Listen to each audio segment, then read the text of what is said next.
Welcome to the Ball and Books podcast, where each week we will be having unfiltered conversations with real athletes of every level about their real college experience.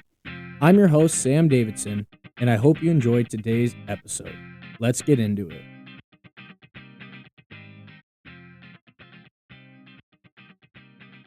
Welcome, everyone, to our first episode of the Ball and Books podcast. I'm here with Bode Gardner. Me and Bode have known each other for a long time. We've been friends for a long time, played a lot of sports with and against each other. He is a wide receiver at Eastern Washington, and I'm just happy to have him on for our first episode. Bode, welcome on. Yes, sir, man. Appreciate you having me, bro. Yes, Excited sir. to do this thing. So tell the audience more about yourself before we kind of get into these topics. Born and raised in Spokane. Grew up playing sports in a sports-involved family. My dad was an athlete growing up, played football at Eastern. So, that's what we did growing up. I have 3 sisters. 2 younger ones were super involved in sports, too. I got Sloan, she's going to go play basketball at Arizona Christian in Arizona. And Lane, who's going to be a junior, who's killing it right now in track. So, yeah, I grew up super busy playing. I played football, basketball, some baseball, and then really got into track. Baseball? Are you kidding me? Dude, I played baseball until I don't know. 11, Shout out 12. Crusaders. Shout out Crusaders. The Crusaders were actually okay. That's actually a good topic. The Crusaders were a team in every sport, Yeah. at every level of Yeah, basketball because it was like our school AAU, team. Yeah. Little League. Yeah. It was always the Crusaders. Dude, Shout out to the Crusaders, out man. Crusaders. That's impressive. Shout out the boys.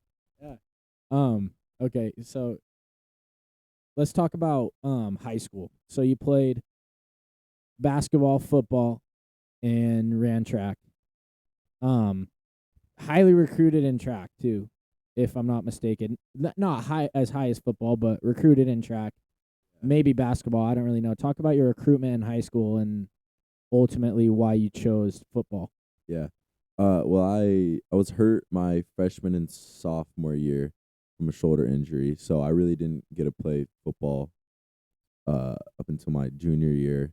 I did get to run track at the end of my sophomore year, so that's kind of why I got into it because I haven't ran track before, but I was like, I have the shoulder injury, it'd be good for football, so I got into track, and we had a pretty good year. We won state in the 4x4, and I really started to like it. And then that summer, I went and ran for Spokane Speed Academy, which is a track team. And shout out them out. Shout them out. Come on. Shout out Coach They're on the Jay. podcast right now. Yeah. So I really started to like track, and then I went into my junior season for football and had a pretty good junior season. I was like first team GSL wide receiver, and then played basketball, and then that injury kind of killed me because I haven't played basketball since like 8th grade, and I was just always hurt.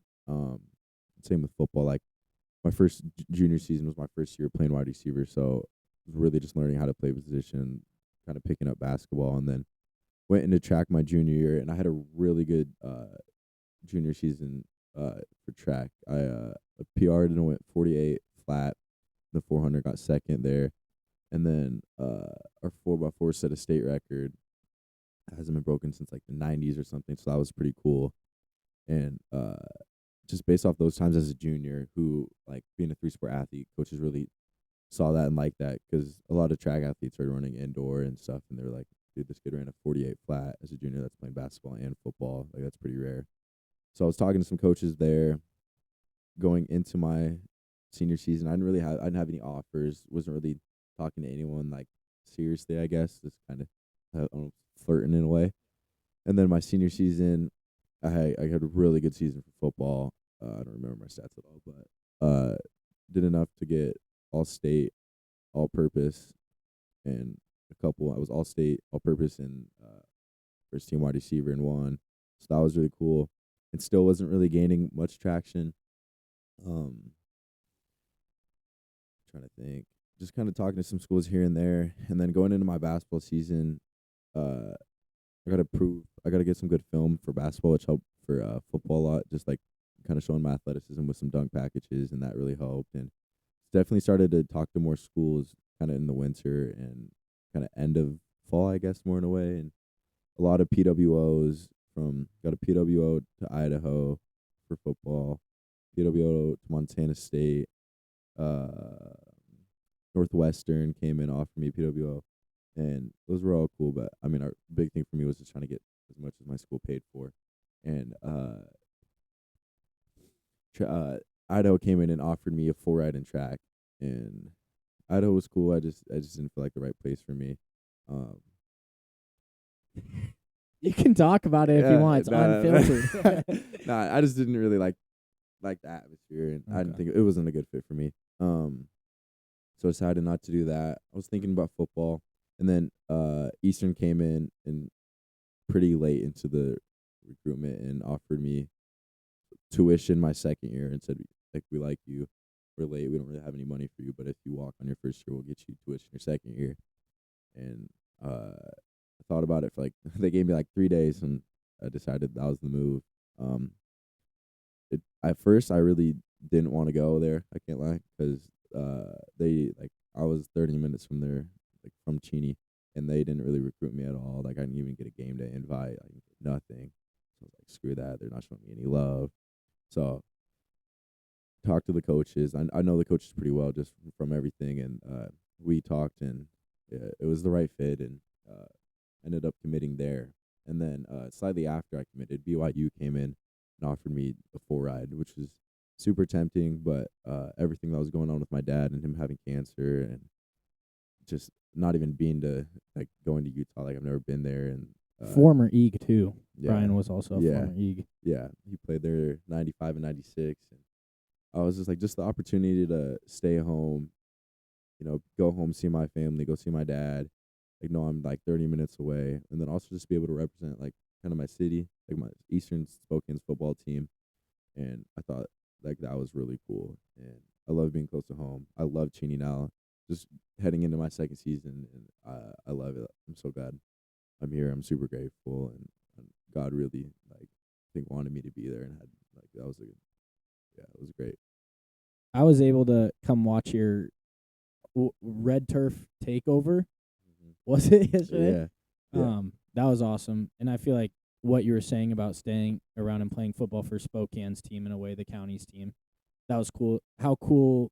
It was cool for me to just sit there and watch and be able to see you, because I watch in high school, of course, but just it's different being a Eastern Eagles uniform. But how cool is it to see kind of they blocked off the other bleachers, but how cool is it to look up to the other side and see a lot of people in the red and black, a lot of people you knew too? Yeah, I think it's so cool. I had so much family there. I mean, just to be able to have you guys come out and watch a scrimmage, that's so cool, and I'm super thankful for. And not a lot of people get that. Not a just for my parents to drive out to even Cheney just to see me, but to be able to play in the city I was born, and it was super cool. It was such a fun experience, and a lot of people showed up, and yeah, it was really cool. Was there more people than you thought were gonna be there? Yeah, there was a lot of people showed out, and it was I've only been to a home game, but a lot of people said it's an away game atmosphere, and it was pretty close to the thing. So it was good to kind of get on my first away game experience, and get ready for the season, and get kind of used to how it's like and everything. So it was a super cool experience. So you guys start with Incarnate Ward, which is in Texas, I believe. San Antonio. So and I heard that you go 3 weekends in a row of traveling. Mm-hmm. Yeah. And you're traveling. Yeah. How excited are you for that? That's also fun, Yeah. but also, are you ready for all the travel, or are you ready to go? Yeah, I'm excited. Yeah, I'm super excited. Just our wide receiver room's really cool. We're all super tight. So just to be able to go on trips with them, and I've never been to Texas, so just to be able to go to Texas, play there, and then we'll go to Boise State the following week, which is going to be a Friday night game on national television, the only college football game on that day. So there'll be a couple million people watching. I think it's their first home game, so it'll be packed in their renovated stadium, and that's something I'm super excited for. Dude, that's going to be electric. Yeah. That is awesome. And hopefully you get a couple targets like you did last night. Hey, couple catches. That's the goal. That's the goal. And you're on Hands team. Yeah. Yeah. Starting on kick return front line, which is little nerve wracking. Get some guys flying at you, but it's a fun spot. I really enjoy it, and it's cool learning different positions outside of wide receiver, and yeah. So I wanted to get into college in itself because we talked about playing in at one stadium, but before we get into that, we talked about high school. Um, and I mean, you listed a full list without even trying to list of accomplishments. I want to know what your favorite memory from high school sports, no matter the sport, and favorite accomplishment before we get into talking about college. One of the coolest things I think I experienced was would have been going into my senior year. We for SSA we went to University of Oregon and ran track there, and it was Friday night. Events got pushed like 3 hours back. It's like the 4x1, and we came out like I don't know if you know University of Oregon, but like their track, it's like It's best like track. the Yeah. national track site, Yeah. right? So they have like an underground track. So we're underground in this track. We come up onto the track. I mean, people are cheering, like lights on. It's dark out. We go run a really good 4x1 time. Like that was pretty cool. Dude, yeah. Yeah, I think that or my junior season, Battle of the Bell, like the first touchdown I had, that was pretty cool. That was a cool experience, and there was a lot of people at that game. It was like for GSL champs too, so that was cool. Maybe that or against me too. That the dunk, Basketball. yeah, Yeah. that was a The cool. technical dunk or a different one?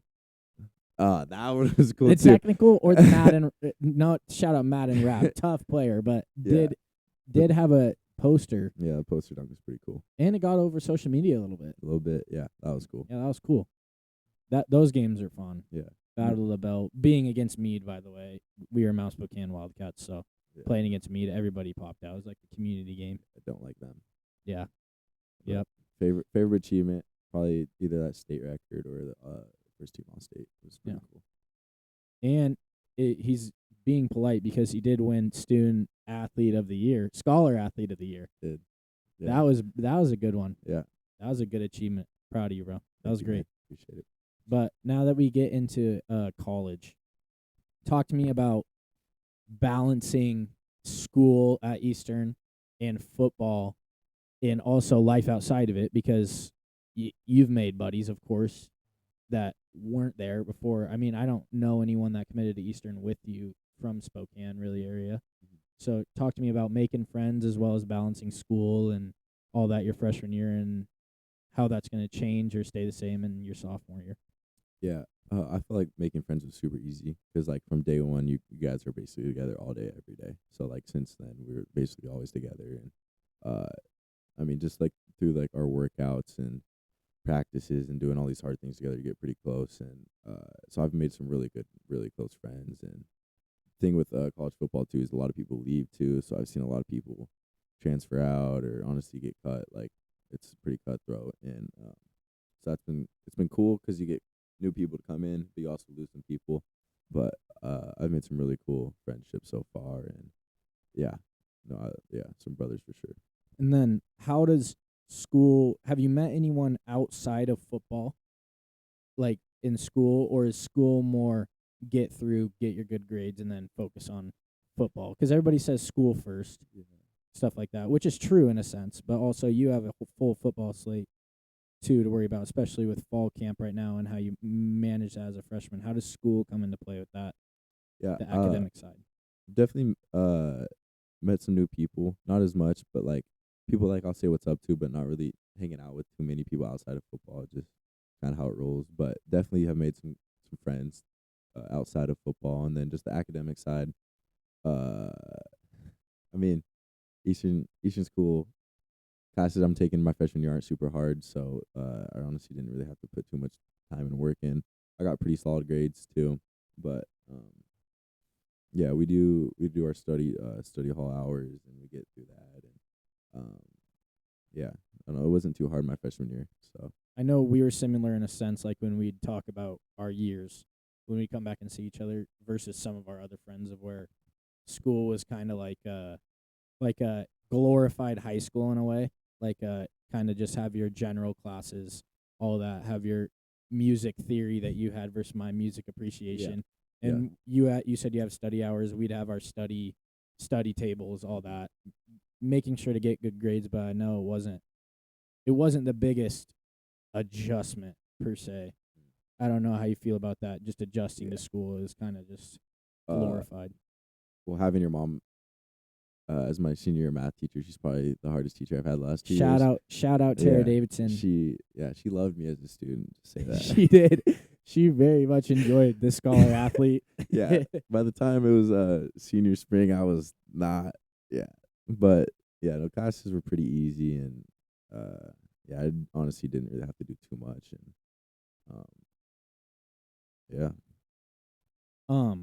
So getting away from the school part, because it doesn't seem like that's your expertise and your experience. Hey. Talk to me about, so you didn't play your freshman year, but you had obvious growth strides, even seeing, like, coming back on Christmas break, and even my dad would say, like, you were filled out more than you were. Talk to me about, like, your training and your experience as a guy that was getting better in the weight room but not getting the game reps, still getting the practice reps. Talk to me about how you navigated that and how you ended up coming out ready for your sophomore year to make an impact on your team. Yeah. Well, just the strides I've made so far, just in a year, have been crazy. Coming in, I was a pretty raw wide receiver. Just I've never really had the coaching or technique, and I never did 7-on-7s, unlike a lot of these guys. So I had to like learn really quick a lot of different technique stuff that I've never been taught. So yeah, I've put on about like 10 pounds of muscle, and then just skill work.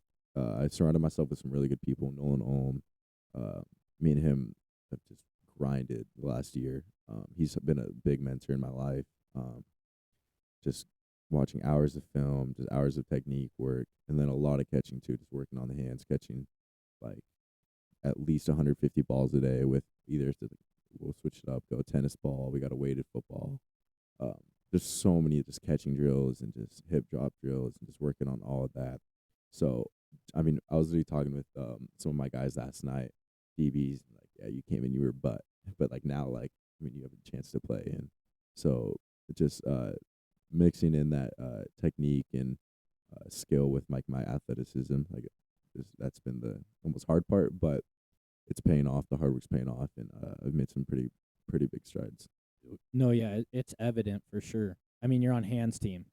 Yeah. So it's pretty evident in your work. You should be proud of that. I wasn't dropping balls in high school. I know, but I mean, I've seen you try to field a baseball, and it's not. Yeah, it's not the smoothest. Thankfully, you don't got to wear a baseball mitt in football. The Crusaders days are over for that. Yeah. But you talked about Nolan Olm, and this is a question I wanted to get to, but it kind of got brought up earlier than expected. Who and like what? So you said Nolan. What is something he has done to make that mindset change in you and make that, like, crossing the border of high school? Because you came in one of the best athletes we'd seen, like dunking the ball over people, catches over people, track records. You come in, you have that, like you said, raw wide receiver. How does someone like Nolan Olm, like an older guy, what was the biggest thing? What's a piece of advice, anything like that he gave you to help you cross that border of high school to college? Mm-hmm. Well, Nolan's like the most legit person I've like ever met. Like, if he says something, it's gonna get done. He does not do anything. When I mean literally anything, that if it doesn't benefit him, he doesn't do it. So everything he does is beneficial. Eating, like, I mean, the dude doesn't. He's so he has his own water that he drinks because he has like this hydrated water that's like reverse osmosis and all this stuff. He doesn't like eat the same food as us. Like, he's so legit in the way that he just treats everything in his life. So, and he's just done like everything. So a lot of this last year we've done a lot of mental focus. We have his name is Ryan Sawyer. He's out of Spokane. He was a D coordinator for us a while back and kind of went into mental strength training. So he's been running with us, and Nolan's been with him for a lot of years. So just the way he attacks everything, and just like at the end of the day, like, excuses don't get you anywhere. Like, it's either you did it or not. You either got that working or you didn't. And just all these ways to handle things and how to get out of your head, how to lock in, how to get more into flow.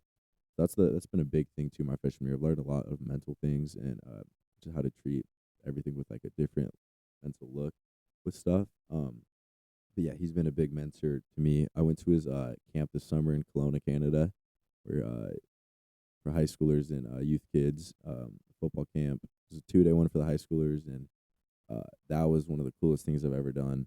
He brought in a lot of really cool people, a lot of business owners, a lot of real estate agents, really successful people. Uh, Nolan's going to be very successful one day, whether it's pro football or business or both. He's so just talking with him, talking about like down the road stuff, like how he wants to handle business, all that, and he's just opened up like a whole new like kind of aspect of my life that I never realized, and really telling me like I can do things and just attack things like that way. No, that's awesome. Yeah, it's evident his kind of impact on you, especially coming back after we were in high school. In high school, like you worked, of course, like we all of the athletes did, but coming back and it's like, yo, Bodie, you down to chill, hang out, whatever. It's like, okay, let me go get my work in first. Let me go get my catches. I got to be out here at 12. And it was always, oh, I'm meeting Nolan for a lift. So for you to find somebody like that it's pretty awesome, especially going into college, especially an older guy too. Mhm. So that is super cool.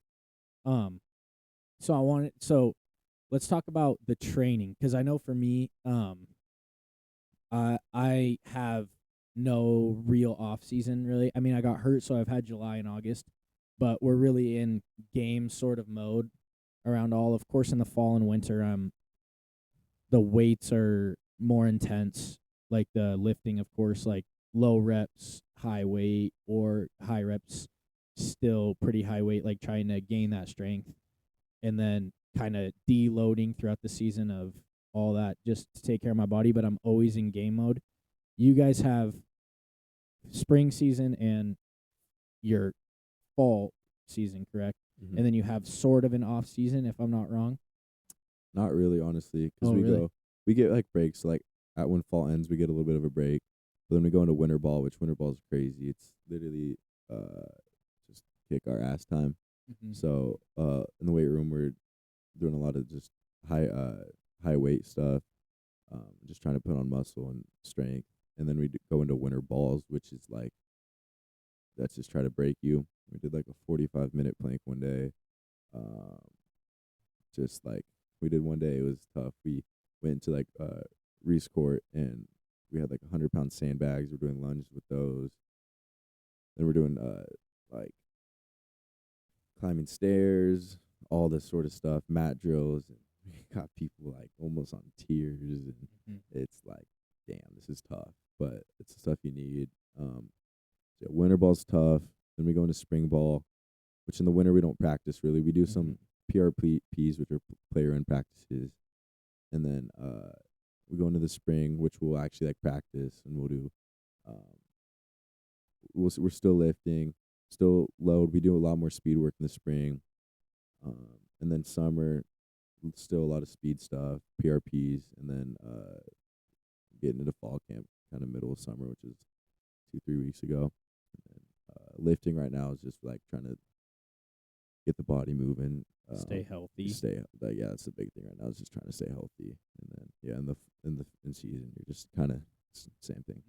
So winter ball is, from what you're saying, what I'm hearing is a little bit less football, like from the coach's standpoint. They're trying to make you tougher, of course, build strength. So talk to me about like player ran practices. Do you do that out on a field, or is it like drills inside, stuff like that with the weather? Yeah, we go out on the field, and then we'll warm up and do some like indie work, and then we'll get into like 11-on-11, some 7-on-7 stuff. We got scripts that we've been handed, so we know what plays to run, and then we just kind of run through those plays and call. It doesn't take very long, but just still installing new plays and just kind of staying sharp on that stuff. Yeah, that's interesting, because that's a different experience than what I have, especially in the winter and stuff. But but similar in the way of, they're going to be different because different sports, but similar in the way of the winter. We're doing the physically demanding stuff, challenges, all that, and then kind of small group hitting and playing catch, staying like that. So that's interesting to learn. That's why I'm trying to have different sports on, because I feel like there's a lot of similarities in the differences of our sports, especially in the experiences of us and stuff like that. I did want to talk about another difference of ours is the learning side of the game for you, especially when I see you in the summer. You're always studying the playbook. I want not a deep dive into your plays, so nobody does it, but talk to me about the process of learning the plays, because there's a lot of stuff going on. I remember we ran through all your audibles and stuff like that, and we joked around about it, but like on a serious note, talk me through the process of learning the playbook and memorizing in a way where you can go out and you don't really have to worry about it. It's like planted in the back of your mind. Yeah. Well, every school probably does it different. We have installs. We have like 12 installs. So each install, like, we kind of bump it up more play-wise every day, starting with like formations, motions, and then plays, and it's all memorization basically. We're a fast offense. We like to move fast, so we have 2 signalers on the sideline signaling motions and everything like that. So you got to memorize what the play is, like what route is and everything, and then what the signal is. So everything has a hand signal. We're memorizing that, and I mean, freshman year. That's the thing. Freshman year is like, holy cow, what's going on? You're stepping on the field, trying to figure out where to line up, trying to figure out what route you're running. It's tough. It was definitely hard my freshman year. Definitely picking it up now. But yeah, it's definitely challenging. And the thing is, if coaches don't trust you and you don't really know your playbook, you're not going to play. So you gotta definitely know that. It's hard, but it's a lot, and just run blocking rules, and every team does it different. So, but yeah, for sure hard. Yeah, and I feel like how we talked about school is the load is not crazy. It's just kind of you're getting through it, trying to get good grades, and I feel like that in a way is school as well, because you're studying that, and then ultimately the test in a way is doing it in the game and not messing up in a way. You know what I mean? Yeah. So that's an interesting topic for me, and that's what I wanted to ask. Is baseball players, we don't get that. If we know we're facing a lefty, we set the machine on lefty, or if he has run, we change up the spin, stuff like that. But we don't have these set plays and installs, like you say, that we have to memorize and stuff like that. So is it difficult for you to learn it and not forget it, or does it kind of just become muscle memory, like you see it and you just go and you do it? It was difficult at first. Now it's kind of muscle memory now.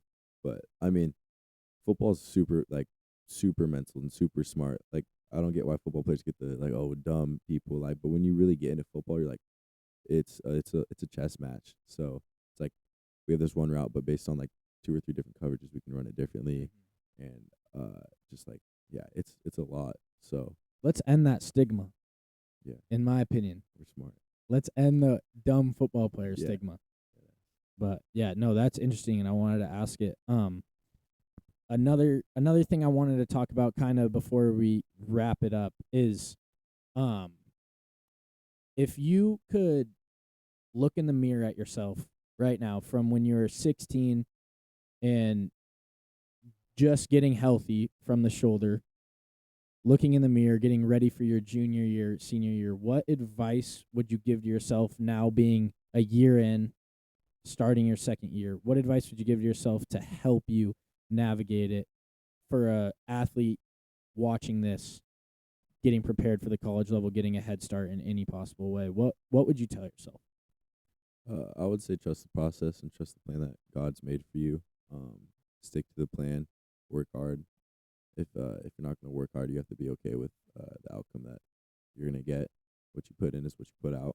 So work hard, trust the plan. God has a plan for you, and just stick to that. And those thoughts in your head of, oh, I'm not good enough, I'm not going to make it, those are from the devil.